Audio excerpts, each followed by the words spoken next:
of rate constant K. Okay, so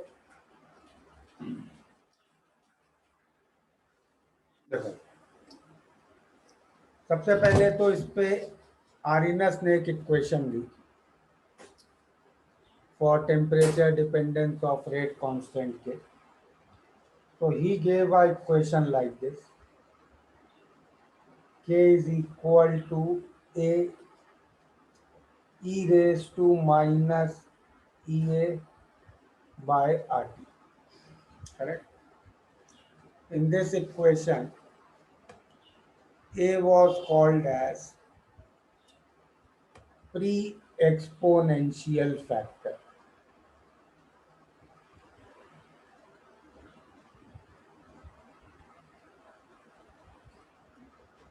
And this term e raised to minus EA by RT was called as exponential term.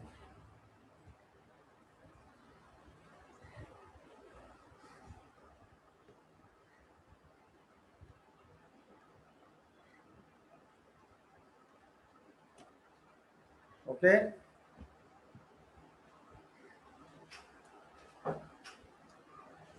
EA was known as activation energy.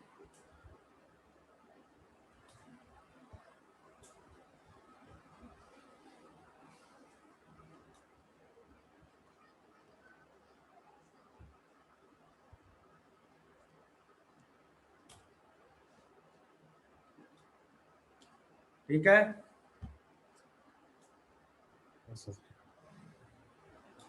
Note करो पहले इतना. So this equation is known as Arrhenius equation. Sir याद करना है. हाँ, ये याद रखना. Okay sir. सर डिराइव कैसे होगी? नहीं, Arrhenius didn't derive this equation. This was an experimental equation.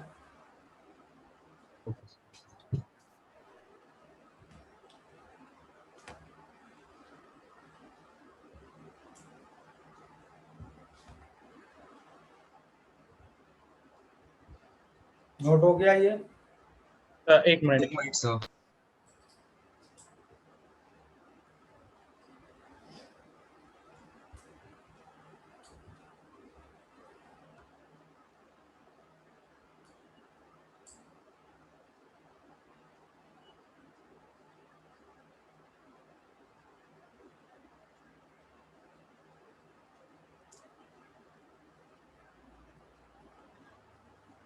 ये सेट है.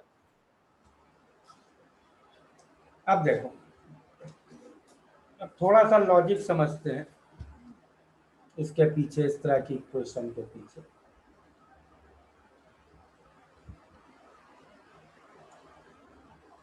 तो पहले तो जब कोई रिएक्शन हो रहा है और हमें उस रिएक्शन का रेट निकालना है, ओके, मतलब हमें क्या, सपोज एक सिंपल सा रिएक्शन मैं एग्जांपल के लिए लेता हूं. NO plus O3 goes to. Sir की आवाज क्रैक हो रही है क्या? नहीं हो रही है. ओके. ये रिएक्शन दिया, ठीक है. अब ये रिएक्शन अगर मुझे कंटेनर में करना है तो मुझे NO और O3 गैस डालनी पड़ेगी इसमें, करेक्ट? हाँ. तो मैंने एक कंटेनर लिया, मान लो. अब बिल्कुल एक्सपेरिमेंटली सोच रहे हैं, कोई मैथमेटिकल इक्वेशंस नहीं बीच में. एक NO गैस ले ली एक कंटेनर में और O3 गैस ले ली. अब ये रिएक्शन कैसे होगा ये बताओ. How will this reaction occur? वो राइड करेगा. एक दूसरे से। मॉलिक्यूल्स कोलाइड करेंगे। तो सर इस कंटेनर के अंदर कैसे कोलिजन्स होंगे? Head to head. लास्ट मतलब किस किस मॉलिक्यूल के बीच कोलिजन होंगे, मेरा ये कहने का मतलब। एनो O3 NO NO NO O3 O3 इधर NO और O3 O3 और NO O3 O3 NO3 और कोई कोलिजन नहीं होंगे उसमें? वॉल्स के साथ भी होंगे ON वॉल के साथ होंगे, yes. NO wall, and O3 O3 wall,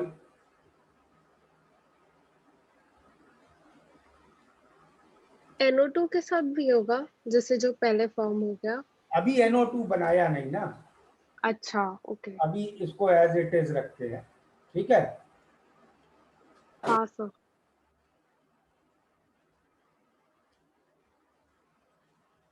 और कुछ? सर NO के अंदर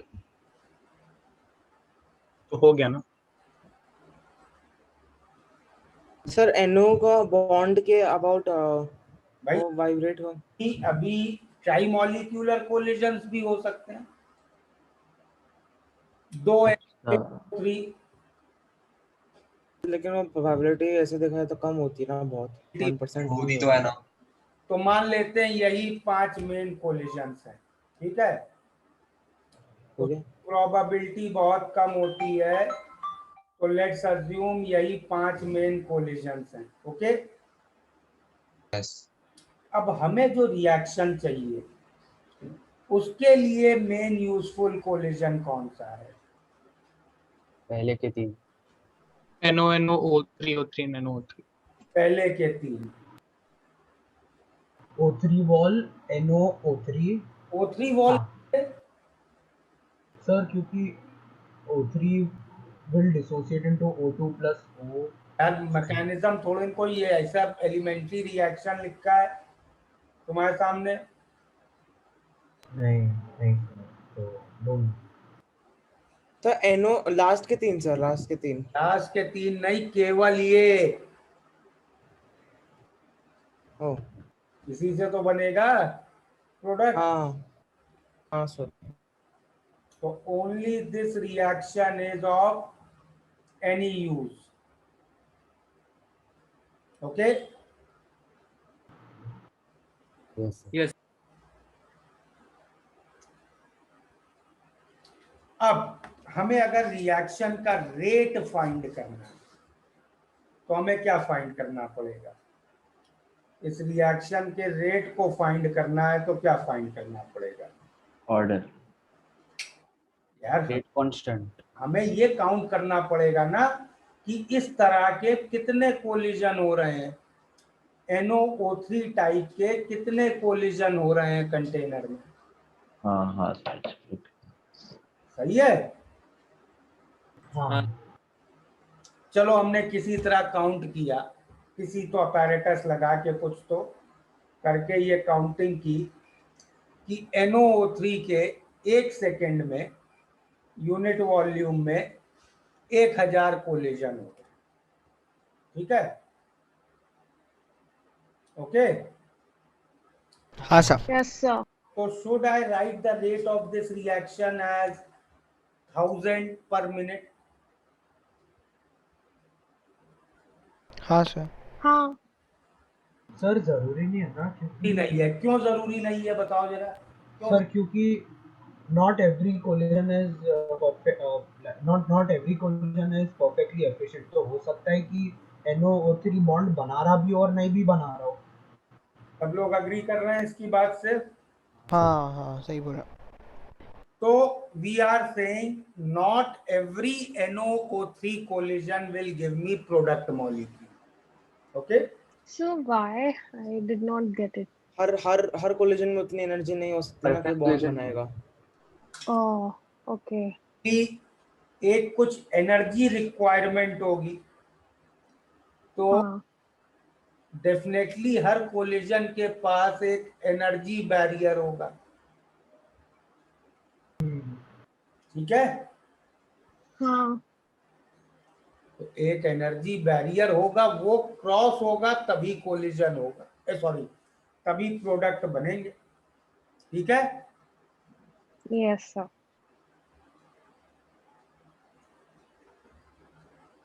तो लेट्स से इस 1000 में से 400 लोग 400 कोलिजन्स एनर्जी बैरियर क्रॉस कर रहे हैं। नाउ व्हाट कैन आई से द रेट? 400 पर सेकंड।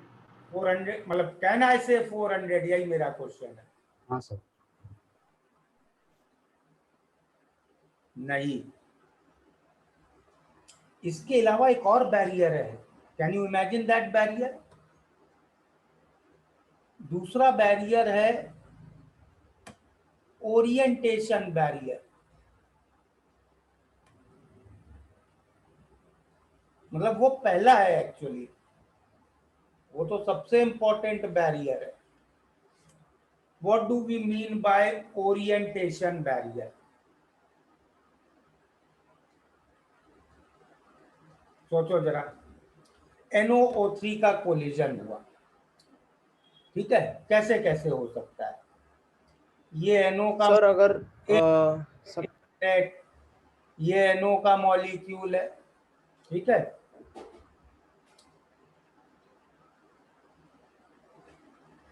ये NO का मॉलिक्यूल है, ऐसा NO, ऐसा भी हो सकता है। ये ओजोन के मॉलिक्यूल से कोलाइड कर रहा है। ऐसा बेंट शेप का ओजोन मॉलिक्यूल होगा ना, शेप से याद। हाँ सर। हाँ सर। ओजोन का मॉलिक्यूल है।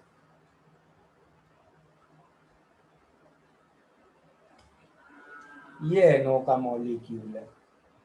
अब इनका प्रोडक्ट क्या बनना है बताओ? What is the product? NO2 and O2। O2 और O2।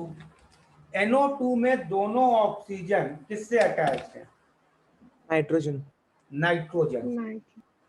तो भाई ये कोलिजन से मुझे रिएक्शन नहीं मिल सकता है, क्योंकि यहाँ ozone is approaching the oxygen end of NO। Yes sir.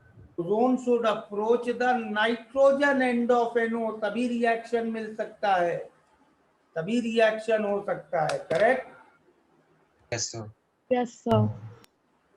समझे?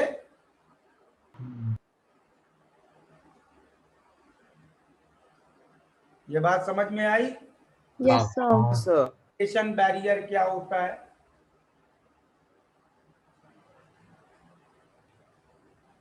Yes sir. यस सर, समझ में आई। सबसे पहले तो ओरिएंटेशन बैरियर क्रॉस करना पड़ेगा। अब ओरिएंटेशन बैरियर जितने लोगों ने क्रॉस कर भी लिया, अगला उनको क्या क्रॉस करना है? Energy barrier. Energy barrier. ठीक है। एनर्जी बैरियर होगा वो आप समझते हैं। Why will be there energy barrier? तो बॉन्ड तोड़ के बॉन्ड बन रहा है।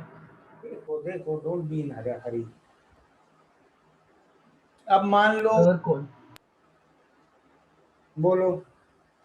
सर कोलिजन के टाइम पे एक certain amount of kinetic energy चाहिए रहेगी एटम्स को, ताकि वो बॉन्ड बना सके, नहीं तो बॉन्ड फॉर्म होने के बाद वो टूट भी सकता है वापस।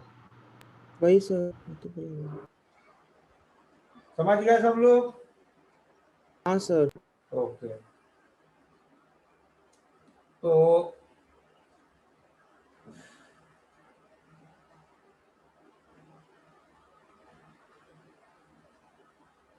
एनर्जी बैरियर हो गया, ओरिएंटेशन बैरियर हो गया। हेलो सो आप वो एनर्जी बैरियर फिर से बता सकते हो? मेरा बीच में लैग हो गया। भाई मैंने तो कुछ बताया नहीं, लोगों ने ही बताया। किसने बताया? सर कोलिजन के अंदर एक तो एनर्जी लॉस भी होता है, फिर उसके बाद कोलाइड होता है तो उसको एक सर्टेन अमाउंट ऑफ एनर्जी लगेगी वो बॉन्ड फॉर्म करने के लिए। ठीक है। तो पास में आके वापस सेपरेट हो जाएगा। अच्छा ओके।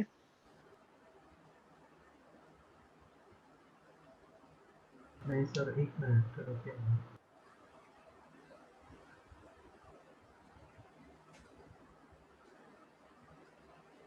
क्या हुआ? सही है क्या गलत? कुछ डाउट सर एक्सप्लेनेशन सही है ना सर ये? है, लेकिन समझ में आ गया ढंग से, वो इम्पोर्टेंट है।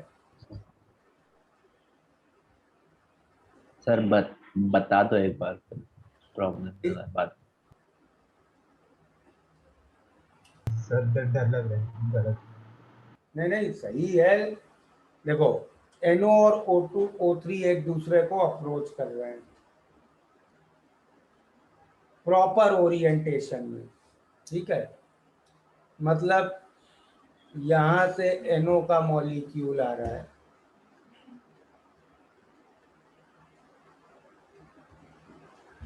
और दूसरे एंड से O3 का मॉलिक्यूल आ रहा है।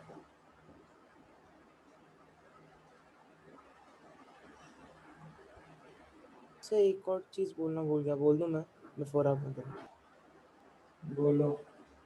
तो बीच में रिपल्शन होता है, तो वो भी ओवरकम करना। तो ये दोनों मॉलिक्यूल्स एक दूसरे के पास आ रहे हैं। आते समय इन लोगों के पास कुछ काइनेटिक एनर्जी होगी, ओके।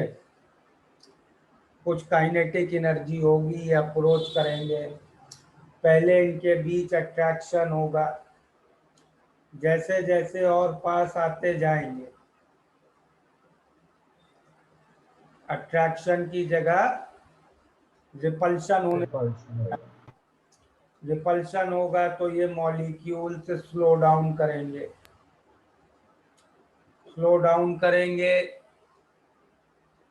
ये मॉलिक्यूल्स, और इवेंचुअली एक डिस्टेंस ऑफ क्लोजेस्ट अप्रोच पे आके रुक जाएंगे, ओके। एक डिस्टेंस ऑफ क्लोजेस्ट अप्रोच पे आके ये लोग रुक जाएंगे। वो सिचुएशन मान लो ऐसी बनी।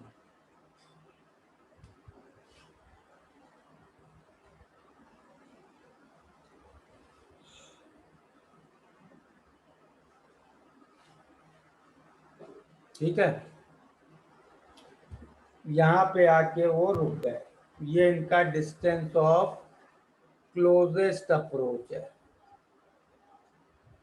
ठीक है। लेट्स से ये value distance of closest approach की है x, इस डिस्टेंस ऑफ क्लोजेस्ट अप्रोच का ये वैल्यू है x, ठीक है, ओके। हाँ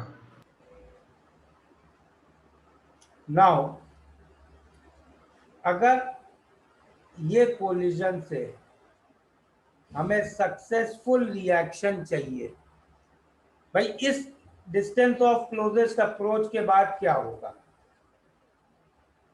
इस डिस्टेंस ऑफ क्लोजेस्ट अप्रोच के बाद चीजें एक दूसरे से दूर जाएंगी, करेक्ट। हाँ ये मॉलिक्यूल्स रिपेल होंगे, करेक्ट। Yes sir. और हम क्या चाहते हैं कि रिपल्शन के समय क्या हो? हम ये चाहते हैं कि जब ये लोग रिपेल हों एक दूसरे से तो ये ऐसे वापस जाए, ऐसे वापस जाएं ये, तब तो सक्सेसफुल रिएक्शन हुआ, हाँ करेक्ट। अब ये होने के लिए हमारी रिक्वायरमेंट है कि जब वो लोग यहाँ से रिपेल हो रहे हो तब ये वाला बॉन्ड टूटे। हाँ सर। अब किसी भी सिचुएशन में कौन सा बॉन्ड टूटता है? वीकर। Weakest, weakest bond. और वीकेस्ट बॉन्ड कौन सा होगा? जिसकी बॉन्ड एनर्जी कम होगी। Weakest bond will be the longest bond. Yes sir. तो ये बॉन्ड लेंथ, अगर ये जो ओ बॉन्ड लेंथ है ओजोन में, let's say this is Y, तो for a successful reaction I want X should be less than Y. हाँ successful reaction होना है, then the closest approach distance X should be less than Y. Agreed? Yes अब X की value किस पे depend करेगी? X की value depend करेगी ये स्टार्टिंग वाली काइनेटिक एनर्जीज पे। ये स्टार्टिंग की काइनेटिक एनर्जीज जितनी ज्यादा होंगी, X की वैल्यू उतनी कम होगी, बिकॉज ये जो स्टार्टिंग की काइनेटिक एनर्जी है वो इस क्लोजेस्ट अप्रोच वाली सिचुएशन में that all will be converted to potential energy, correct? Yes sir. तो ये इनिशियल काइनेटिक एनर्जी जितनी ज्यादा होगी, डिस्टेंस ऑफ क्लोजेस्ट अप्रोच उतना कम होगा, और अगर वो distance of closest approach bond length से कम हो गया तो सक्सेसफुल रिएक्शन हो जाएगा। ठीक है? हाँ तो हमें क्या चाहिए? इनिशियल काइनेटिक एनर्जी की कुछ मिनिमम वैल्यू होनी चाहिए for this reaction to occur. Okay, उस मिनिमम वैल्यू को, जितनी वो मिनिमम वैल्यू चाहिए, उस मिनिमम वैल्यू ऑफ एनर्जी को we call as threshold energy, correct? तो थ्रेशहोल्ड एनर्जी क्या है, समझ गए? Yes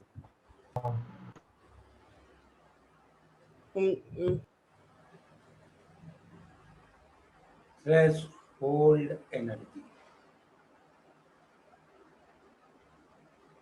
is the minimum energy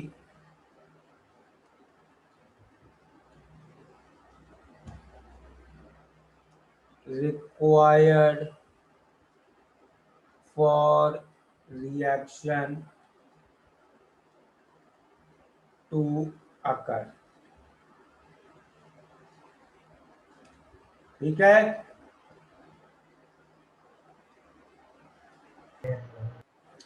ये बात समझ में आई सबको? हाँ यस सर। चलिए, तो now 1 second sir. Done sir. तो now what we can say, अब अगर हम एक ग्राफ बनाएं,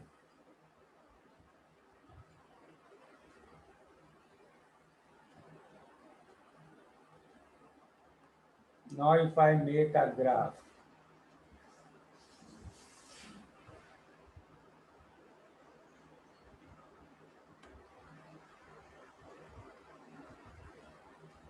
ठीक है,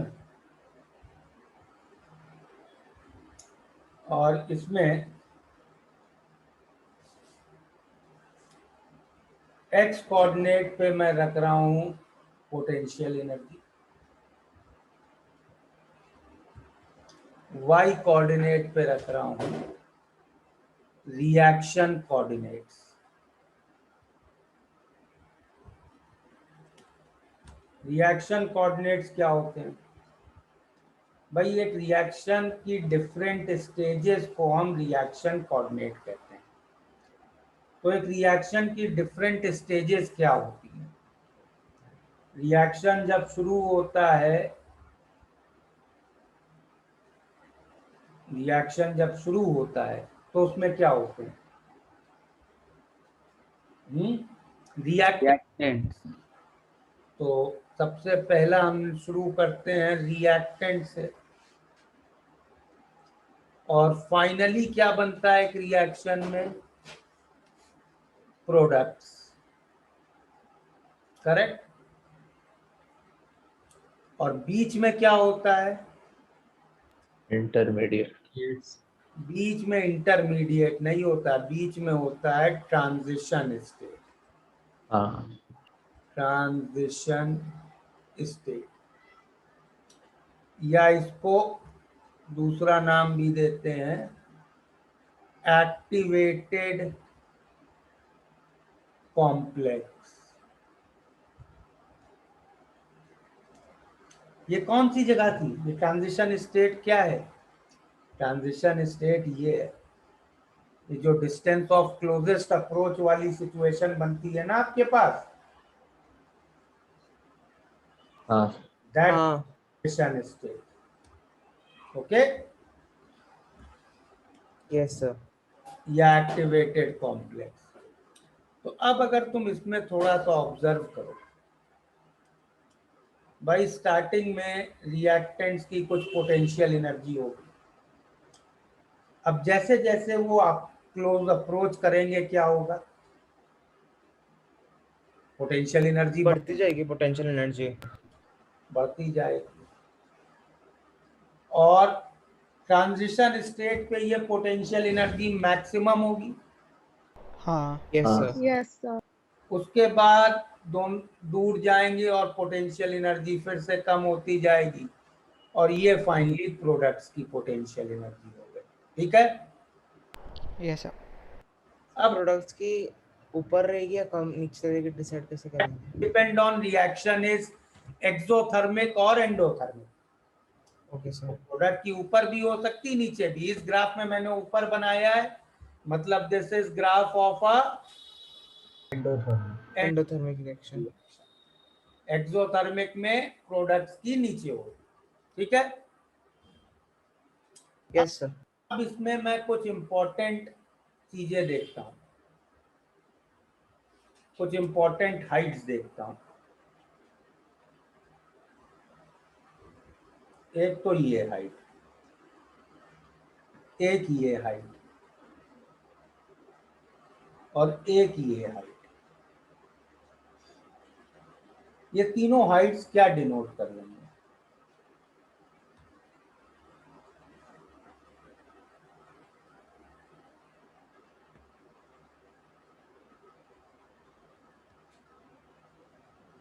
उस पर्टिकुलर रिएक्शन कोऑर्डिनेट के पोटेंशियल एनर्जी, तो उस मोमेंट जो पे हाइट सिस्टम 1 है, सबसे पहला, this is denoting the average potential energy of reactants.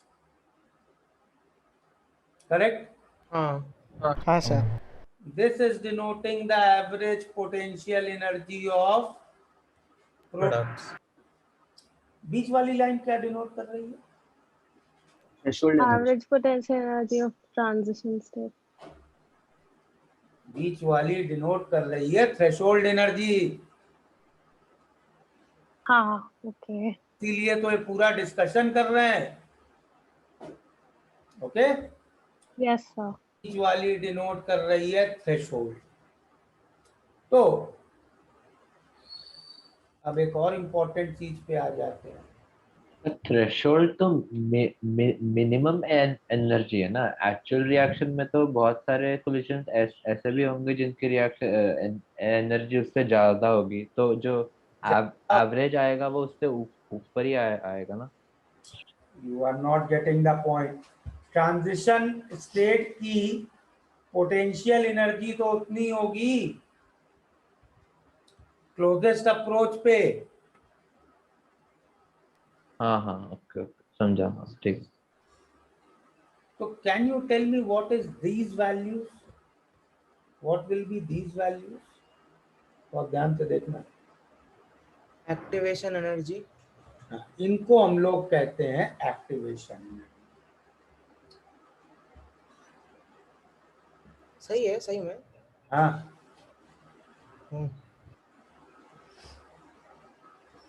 तो this is activation energy of forward reaction. Okay, and this is activation energy of backward reaction. Sir activation energy का मतलब actual definition क्या मतलब है? कितनी एक्स्ट्रा चाहिए? अच्छा। How much extra energy on average is required for reaction to occur? Okay okay average या minimum? Average, सब कुछ ये एवरेज का है ना, बट उतने एनर्जी पे ही रिएक्शन होगा ना?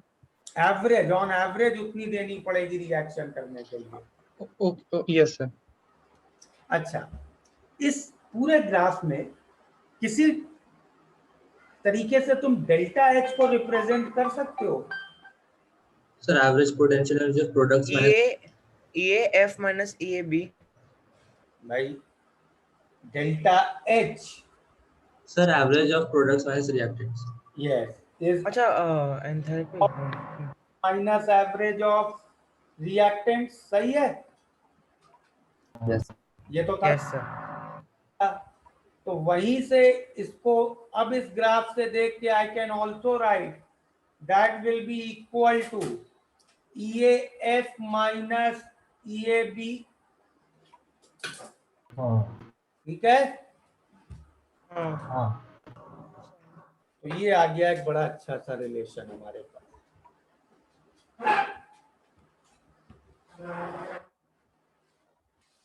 याद रखना है। हाँ, और क्या, ये हो गया note. Yes sir yes sir. Now, what next we can discuss is, एक थर्मो में एक क्वेश्चन की थी, if you remember, d by dt of delta gr by t, क्या था ये? Delta H minus delta H R by T square. Minus delta H R by T square, सही है? सही है ना? बिल्कुल सही है। ओके। अब इक्विलिब्रियम से डेल्टा जी आर को क्या लिख सकते हैं? Delta G naught plus minus R T L N K minus R T. A T H. ठीक है, यस सर यस सर।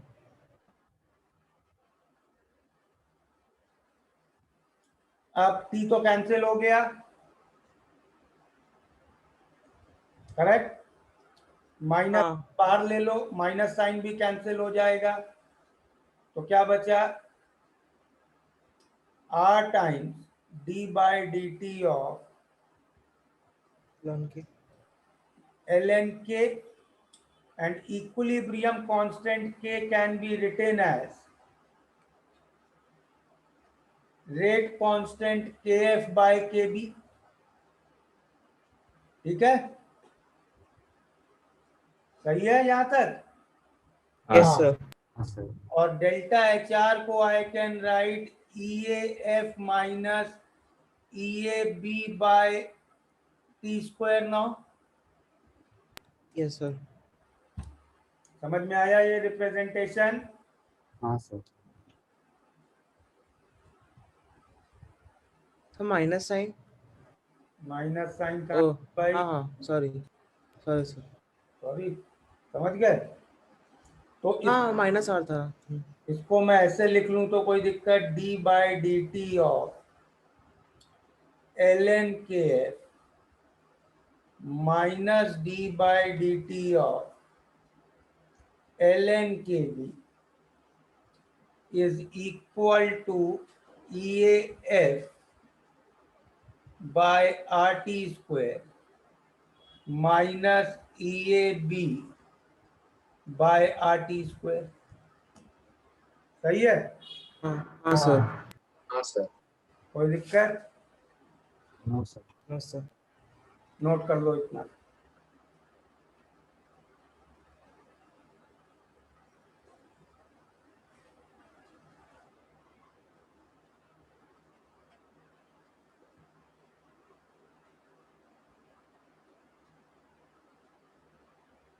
हो गया? हाँ एक मिनट।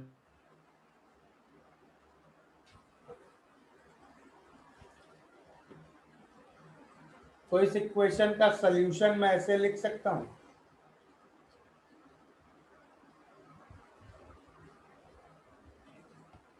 कि d by dt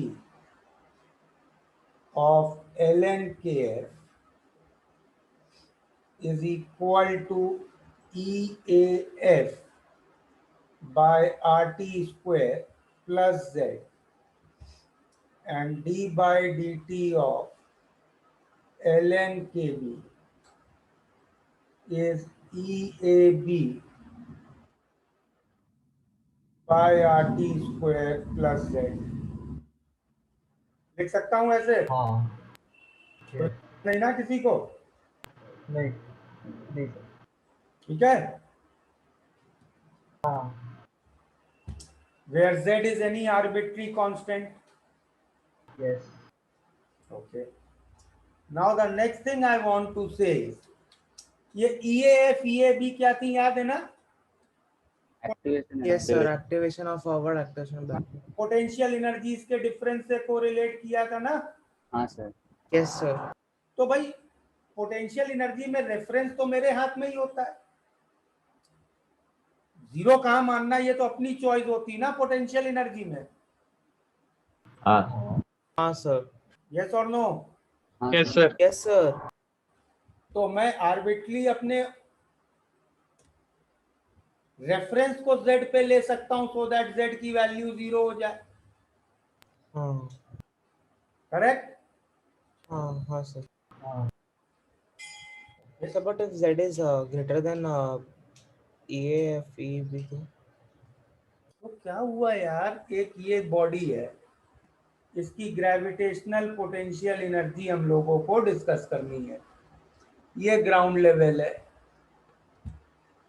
ये ग्राउंड पे टेबल रखी है, टेबल की हाइट है ग्राउंड से 2 मीटर और ओके सर। इसकी हाइट है h। तुम कह रहे हो potential energy mgh plus mg2,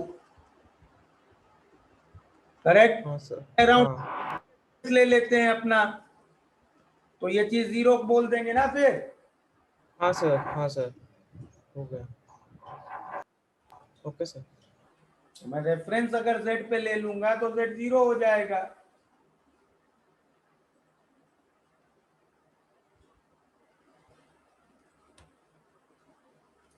तो इन दोनों इक्वेशंस को जनरलाइज करके अब मैं क्या लिख सकता हूं?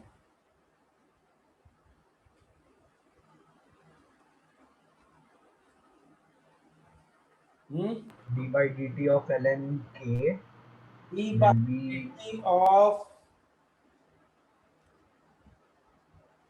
ln k, कोई भी k हो, फॉरवर्ड या बैकवर्ड, करेक्ट? हाँ upon Oh. EA of that to be is constant. will be equal to that upon RT। RT तो बन गई प्रॉपर लॉजिक से derive temperature dependence of rate constant के की इक्वेशन। ठीक है? हाँ समझ में आया सबको ये? Yes sir. हाँ अब इसको इंटीग्रेट करते हैं, तो ये तो डिफरेंशियल फॉर्म में है, इसको इंटीग्रेट करते हैं। तो इंटीग्रेट करके क्या मिलेगा? d by D T of ln k is EA by RT square, correct? सही है? T को उधर ले चलो, तो d of ln k is EA by RT square dt, सही है? हाँ कोई दिक्कत तो नहीं ना? इंटीग्रेट किया, और अब इस इंटीग्रेशन में हम एक अजम्पशन लेते हैं, if EA is independent of temperature, if EA is independent of temperature, EA temperature पे डिपेंड नहीं कर रहा है, तो क्या हो जाएगा, D ऑफ ln के क्या होगा, ln के EA बाय R तो बाहर आ जाएगा, पास dt बाय टी स्क्वायर का integral -1 by T plus integration constant let say C, ठीक है।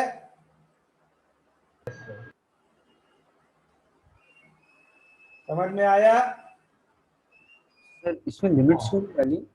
अरे यार इनडेफिनेट किया है, अच्छा तो इसको मैं कैसे लिख सकता हूँ एक्सपोनेंशियल फॉर्म में, k is equal to e raise to minus E A by R T plus C, या k is equal to e raise to C E raise to minus E A by R T, और इस e raise to सी को मैं a लिख लूं, ठीक है। समझ में आया?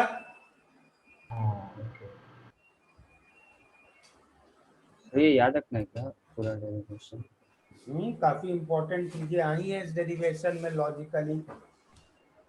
ट्रांजिशन स्टेट की पोटेंशियल एनर्जी मैक्सिमम है, उसका वाइब्रेशनल कैरेक्टर बहुत ज्यादा होगा,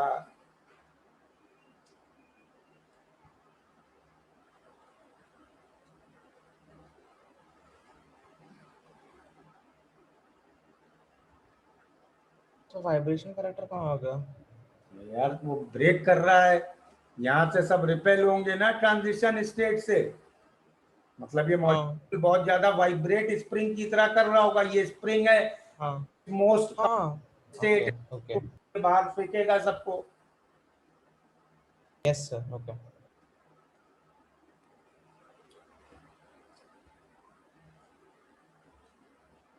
तो मेरे को प्रीवियस पेज पे डाउट है हाँ। सर, इसमें EAF और EAB था, फिर EA मतलब क्या? यार KF और KB भी तो था, वो नहीं देख रहे हो? हाँ वो भी। हाँ तो जो भी K है उसका EA होगा, कॉमन लिख लिया ना दोनों को। अच्छा ओके।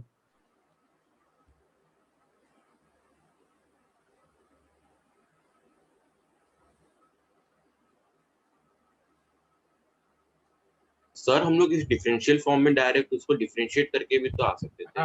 ये फॉर्म तब यूज करेंगे when EA is dependent on temperature. Okay okay sir. Note कर लिया यहाँ तक? Second sir.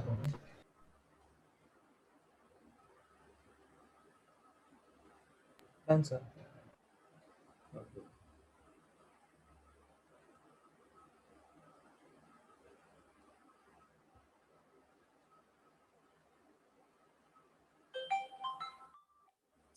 तो नाउ दो अलग अलग टेम्परेचर्स पे अगर K को कोरिलेट करना है तो कैसे होगा?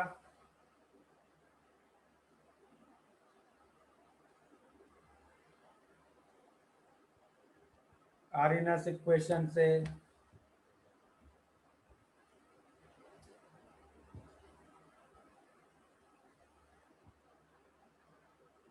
कैसे लिखेंगे? लॉग के वे में ही लिख लो चाहो तो।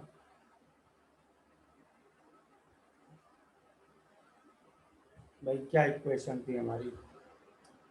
K is equal to A e raise to minus E A by R T, ठीक है।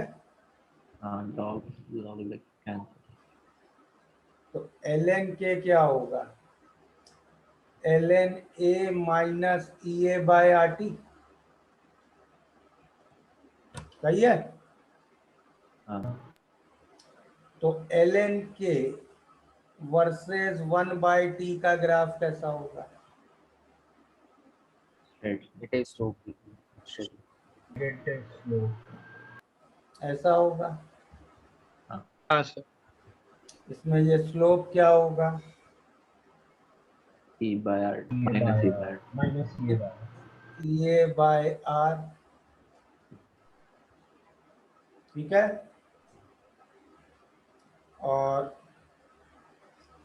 ये y कोऑर्डिनेट, ये सॉरी y इंटरसेप्ट क्या होगा? ln ln ln a। ठीक है, yes sir. आया ये? बोलो, कोई दिक्कत यहाँ तक? No sir. दो अलग अलग टेम्परेचर्स पे भी अब चाहो तो कोरिलेट कर सकते हो। कैसे? ln k1 किसी एक टेम्परेचर पे लिखता हूं मैं, will be ln a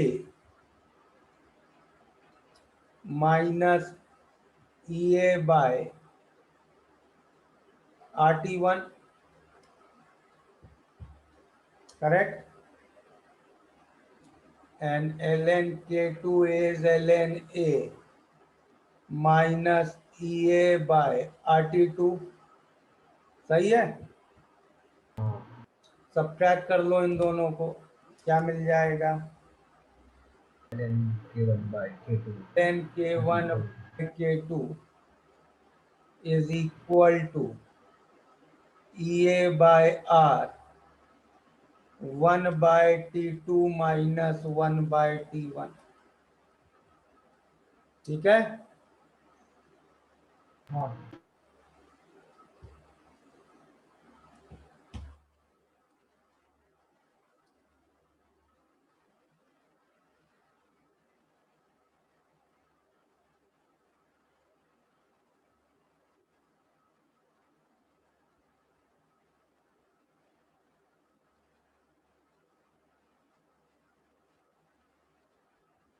note करो जल्दी।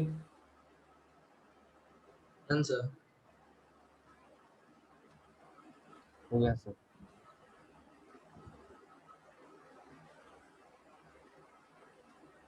एक और चीज इसमें डिफाइन करते हैं, टेम्परेचर कोएफिशिएंट।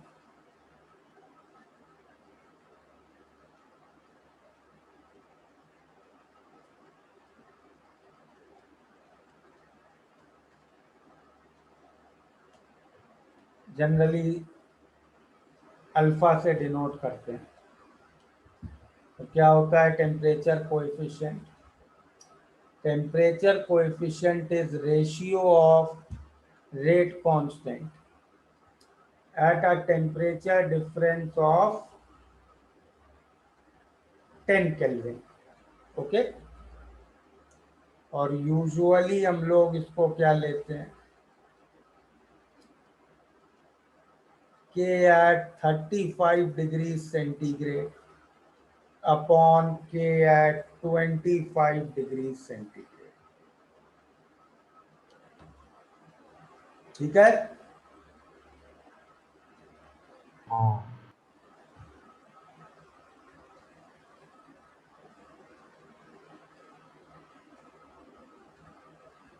और एक important information, for most of reaction value of alpha lies between 2 to 3। मतलब ऑलमोस्ट सारे रिएक्शंस में अगर तुम 10 केल्विन से टेम्परेचर बढ़ाओगे तो reaction will become at least 2 times faster, and at max it can become 3 times faster। okay?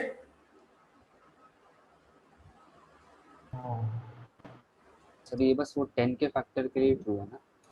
हाँ,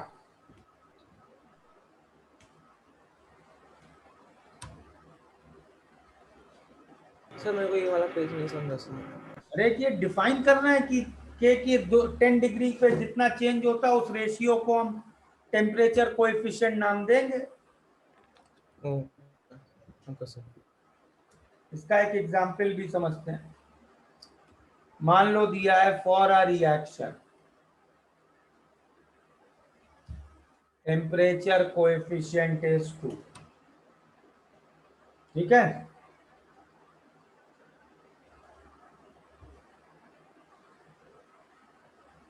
और तुमसे पूछा है फाइंड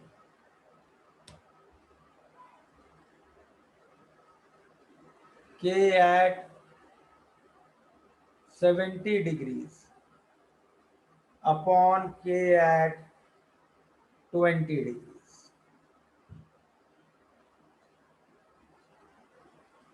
बताओ क्या आंसर होगा?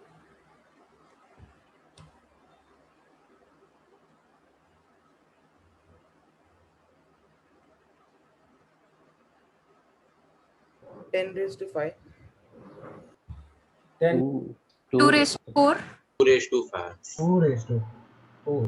हाँ सॉरी 2 रेज टू 5 करेक्ट।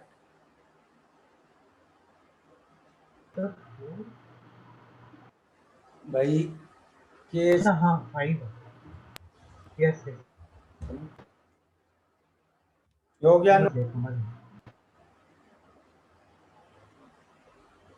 इतना हो गया नोट। Yes sir. हाँ यस चलो बुकलेट एफबीएस कहाँ से कहाँ तक कर लिया था हम लोगों ने?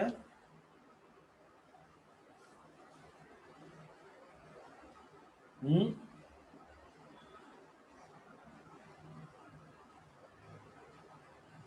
12 सेकंड्स सर वो ऑप्शन 50 तक के। कॉम्प्लेक्स प्रॉब्लम्स वाला होगा। 50 तक हो गया था ना, उसके आगे टेम्परेचर डिपेंडेंसी है ना 51 से। हाँ हाँ हाँ सर। 50 तक हुआ स्टार्ट करो 51 ऑनवर्ड। नहीं 51 से 62 उसमें बीच में कुछ एक दो कैटलिस्ट वाले हैं, बस वो छोड़ के बाकी करो। ठीक है,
सर एक सेकंड, इसके पहले वाला स्लाइड दिखाना।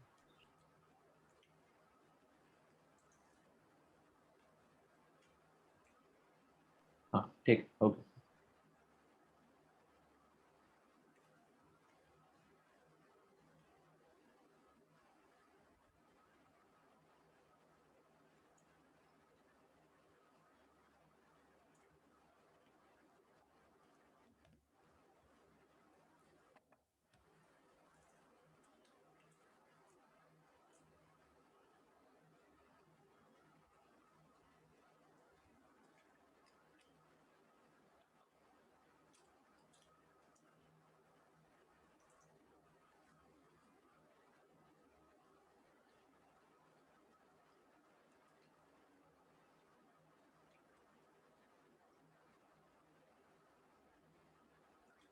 सर कौन से क्वेश्चंस करने था बता सकते हैं? एक मिनट, बुकलेट जस्ट 1 मिनट।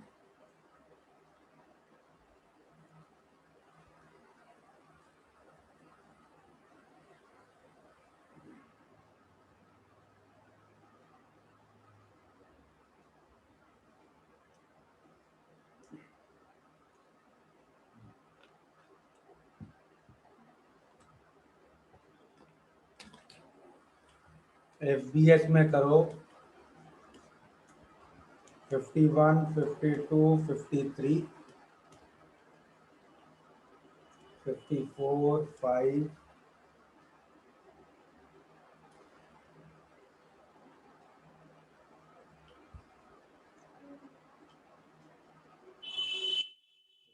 6,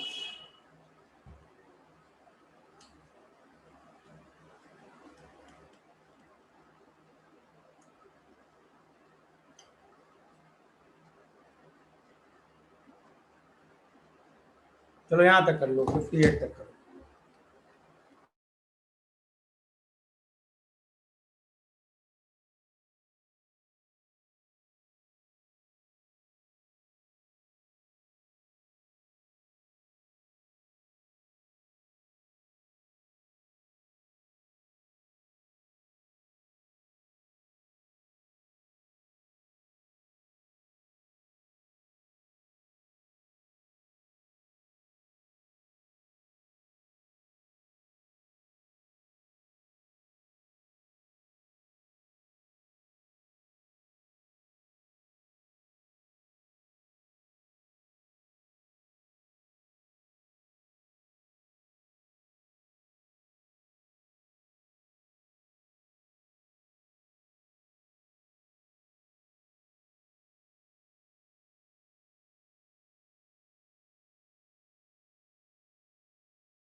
हो गए कंप्लीट?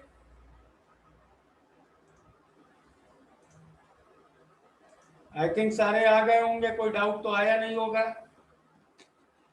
हाँ 54 और में क्यों डाउट आया भाई? उसमें ये क्लियरली समझ में आ रहा है ना कि ये फंक्शन ऑफ टेम्परेचर है। ये समझ में आ रहा है कि नहीं? हाँ उसको ए प्लस बीटी ले लेंगे। नहीं, ये फॉर्मूला लगाओ ना सीधे।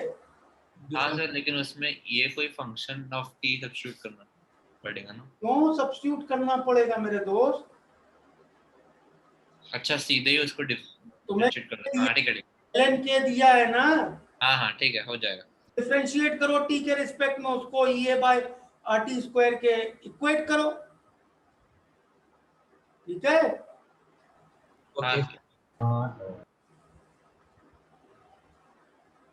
और कोई डाउट? No sir. चलो नेक्स्ट कल इसको कंप्लीट कर देंगे। थोड़ा इसका जो मैकेनिज्म वाला पार्ट बचा है वो कल कंप्लीट करेंगे। ओके? कल काइनेटिक्स खत्म हो जाएगा? हाँ कल खत्म हो जाएगा। Okay sir. चलो bye everybody. Sir next is electrochem. हाँ electro. Okay sir, thank you sir, bye sir. Bye sir.